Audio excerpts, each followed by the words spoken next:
The most important study that's been done on nutrition ever is the China study by Dr. Campbell and his researchers. This was a first-rate researcher from Harvard, from Princeton, teamed up with Oxford. He was a completely credible scientist. Some things about the China study that are very important. The first thing is that the results were so radical that the food pyramid was changed to be more scientific. But because meat and dairy were completely minimized in the diet, the meat and dairy industry in the United States lobbied so hard that they actually changed the pyramid, which means science is no longer serving humanity, it's serving corporate interests. That's what it means. Science is serving corporate interests. That is wrong. The meat and dairy today is not the meat and dairy that Grandma and Grandpa ate. The meat that Grandma and Grandpa ate were free range, what they would call now organic. They didn't have a word for it because everything was organic 50 years ago. Organic, free range, happily raised animals on farms where they actually treated animals with some dignity. Now, and my grandfather had a cattle ranch, so I actually spent my summers on a cattle ranch, and I herded cattle, and I saw my grandfather, the first time I got on a horse, before I got on the horse, he put a pencil in my mouth and yanked it back really hard. And he said, that's what the horse feels when you're using that bit, so don't forget it. That was my first lesson, because that's the way people taught.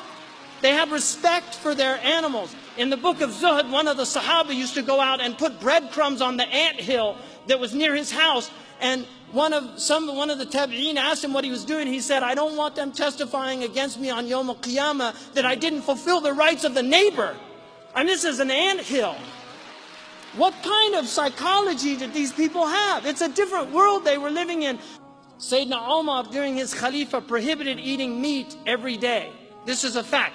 Also, don't think vegetarianism is not from Islam. People say that when they become Muslim and they're vegetarian, they say, oh, you have to stop eating meat. I mean, you have to start eating meat. Your iman's not complete until you eat meat.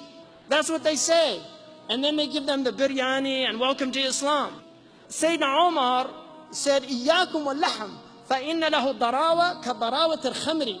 It's in the Muwatta. Beware of meat, because it has an addiction like the addiction of wine. Beware of meat. إِيَّاكُمْ وَاللَّحْمِ. Because it has an addiction like the addiction of wine. For example, biologically, you only need to eat meat once a week. Your body does not need meat more than once a week. But we eat meat every single day of the week, and sometimes more than once a day. And we're offended if there's no meat at the table. So what happens? We were not designed to consume so much meat. And the result of this overconsumption, we get all kinds of illnesses. Gout, for example. You get gout when you overdo, when you eat too much meat, or too much seafood, or you consume drinks that have been sweetened with fructose. All these are things that could lead to people having gout. So we were not designed to consume that much. We have Muslims now eating meat 3 times a day, and then they're wondering why they have gout, why they have all these diseases. Seriously, start cutting that out. The other thing, I read a book last year called The Caveman's Diet. And in that book, he was arguing, he's not a Muslim. He said everybody should fast at least a month out of the year where they diminish their, this is what he said in his book. He's from LA. Everybody should fast a month out of the year and fast a couple of days in the month. Because he said our bodies are designed to be food deprived. They're designed that way, to be food deprived. Imam Sahar al-Tusturi, one of the conditions when he took on students, one of the conditions he stipulated was they only ate meat once a week. In Maliki fiqh, a rich woman is entitled to meat twice a week. Muslims were semi-vegetarians. The Prophet ﷺ was a semi-vegetarian. He did not eat a lot of meat. This is a fact. You can read it in the seerah.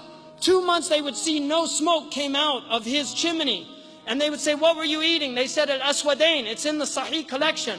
Al-Aswadain, water and dates. Dates are one of the most beneficial foods in the world. So this is absolutely imperative that you change your diets.